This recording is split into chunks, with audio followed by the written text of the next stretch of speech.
So long, bye bye.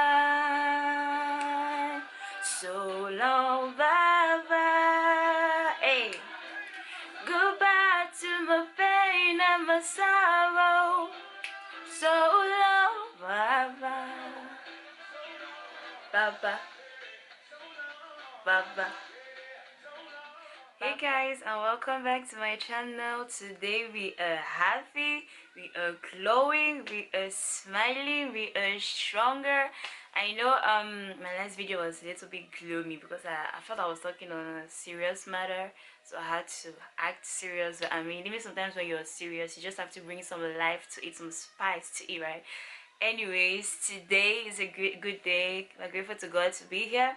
Thank you for those who are here, both new and old. My name is Sammy J, and I am trying to impact one life at a time. Today I want to talk about setting boundaries. And when I think of setting boundaries, the two categories of people that come to my head: one, firstborns; two, the strong friend.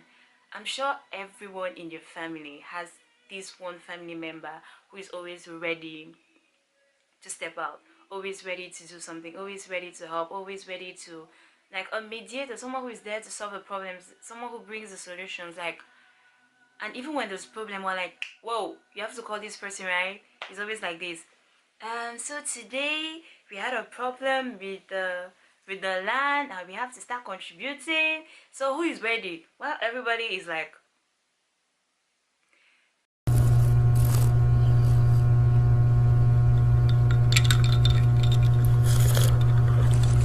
you always have that person who always come out and be like, you know what, I'll take it up. Yeah, yeah, give me, I'll handle it. And I feel like we firstborns, it may not be a firstborn, mostly it is, but it may not be, but we as firstborns, I feel like we are the scapegoats of the family because our parents had to learn how to parent through us. They had to learn what it is like, be it what it's like to be a parent. Are they going to use the soft method? Are they going to use the harsh methods? And with time and with more children, they grew to be more understanding, more tolerating. So our younger ones, really, they have no idea the life we had to live, because what our parents did to us it does not compare. And I always feel like we firstborns, we have this weight on our shoulder. It's like we're carrying the world on our shoulders, and everything we do has to be clean, almost perfect. Everything we do, everything we say, the career we choose, how our life is orientated, because as they like to say it, you are the first one.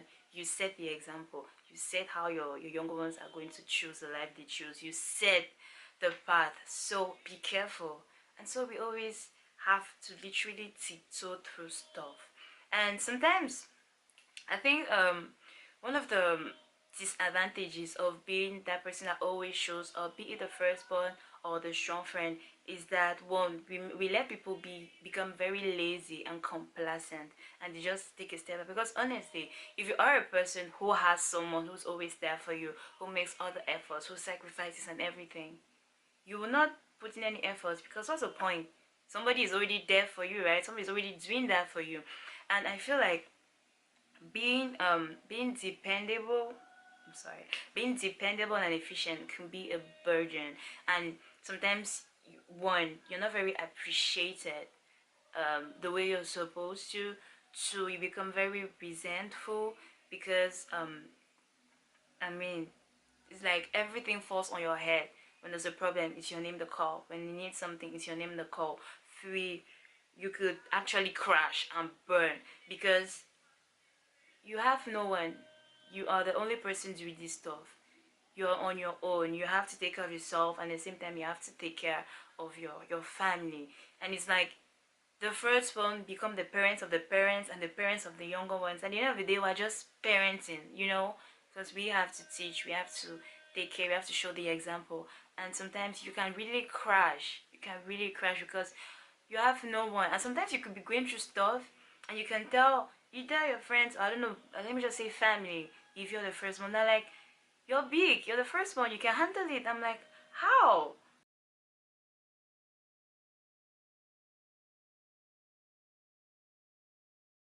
I'm a human being like you. I make mistakes. I don't have it all together.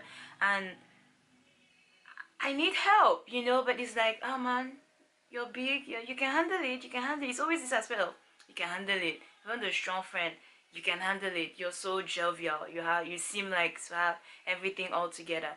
But it's not easy. And I know maybe it's also our fault because we don't talk we don't talk often. We don't actually say what we're going through because we're already used to, we're already used to taking up on all this responsibility that honestly, what's the point, what's the point of even saying, because nobody's going to listen, because nobody actually thinks you're going through something. No, everybody thinks like and feels like you have the answers to everything, so really what's the point? And one thing we strong friends have to really, a heartbeat to swallow. Funny thing is, I'm a firstborn and I'm a strong friend, so I feel like one thing we strong friends have to understand is that nobody asked us to be the strong friend. Nobody told us to take up on all this responsibility and to take people's problems and make it our own. Nobody asked us. We chose that life. Because honestly, God maybe made us to be that selfless. God made us to be people who are just naturally willing and opting to help other people. But at the end of the day, you shouldn't complain. Yes, always check on your strong friend, because you don't know what they're going through. And honestly, we strong friends go through the worst. Sometimes we don't just gosh, Sammy, calm down. We don't just know how to talk. We don't just know how to really express ourselves. We don't just know how to be like, you know what, I'm going through this, like, because everybody, like I said, everybody is used to us being okay, having everything all together. So I guess sometimes we have to learn how to set boundaries. We have to learn how to say no, and people have to learn how to be not so entitled to people's time and resources and everything. Because I do have a life, a strong friend has a life, and maybe we need to learn. Like, this is just a suggestion. Before you go to someone, before you start pouring to someone, ask this question or ask them, hey, are you in the right space to talk to me, to receive, to give me advice? And are you even in the right space right now to take up on anything? Are you okay? Like, can you, if I come to you with a problem, will you be able to give me advice without judging me or whatsoever? Ask if the person is actually okay. Because sometimes, we just come and we're like, hey, hi, how are you? Okay, fine, boom. So today I have this, I'm going through this. Then the strong friend who herself or himself is actually going through stuff sits and looks at you and is like, whoa, okay, now she has started pouring into me. I cannot actually stop and tell her that I'm going through this. What do I do? I just have to listen, I just have to try and understand. I just have to. At the point, it's not so fair, because now I cannot actually tell you what I'm going through. I cannot like stop you and be like, I cannot, because I myself, I'm not even in the mood, and like I'm not even in the right space of mind. At that point, I can't even stop you anymore, because you've already poured everything on me, and I just have to take it. So let's just try to be more considerate. Those who have strong friends, be more considerate. Like, always ask them if it's okay for you to actually come and expose this problem right now, because always like check on them too, because they could really be going through mad stuff, and they're just adding your problems on top of theirs, and they make your problem their problems, and then it's just one story up on top of another, and it's an unending cycle and nobody wins. And the problem again with this is, one day you might just fully break and you become a full blown out Daenerys Targaryen, and before you know it, you're burning down the city.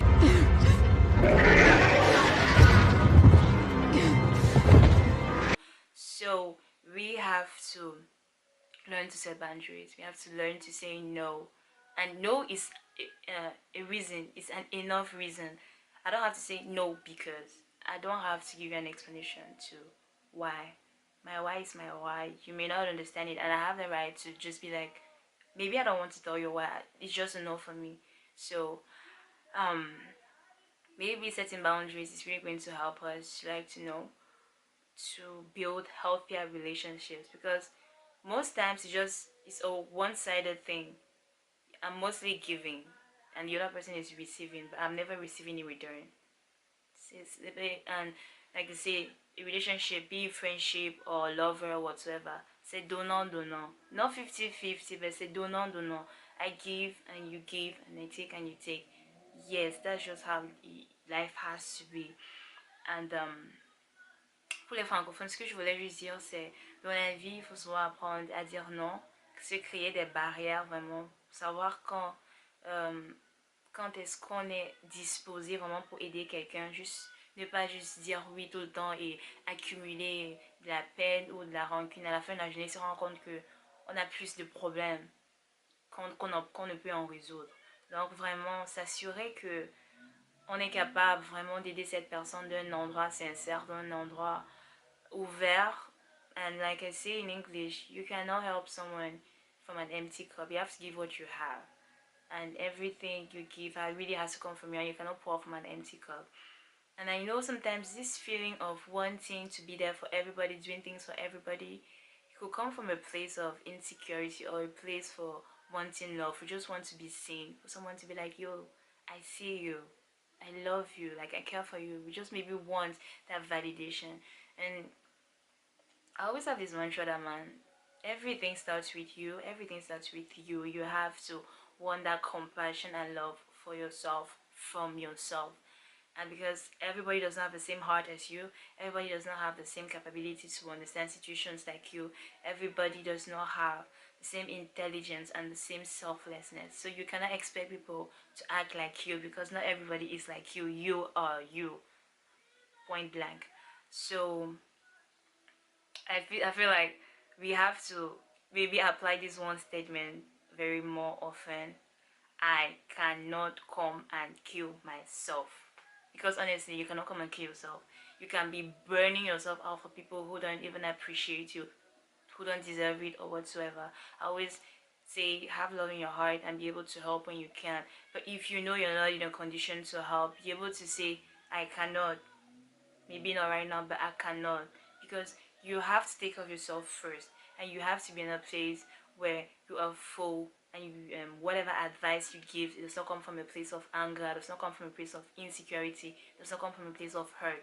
So you have to heal, you have to take time for yourself, you have to set boundaries. Not everybody deserves to see every part of you. Not everybody deserves to see every single detail about your life. Not everybody needs to know everything about you, and you honestly cannot be giving yourself like that to everybody. So set boundaries. You honestly cannot come and kill yourself. And I mean, just do your best to be sane, have a sane mentality, to be sane with yourself, and then hopefully everything will fall into place for you. So guys, this is the end of my video. I hope you liked and you enjoyed it. Like, comment, subscribe, share with your family and friends. And like I always say, this is me, real and unapologetic. If you like this video, give me a thumbs up, because obviously I said you're going to see more of this. So thank you so much and have a good day. Bye bye.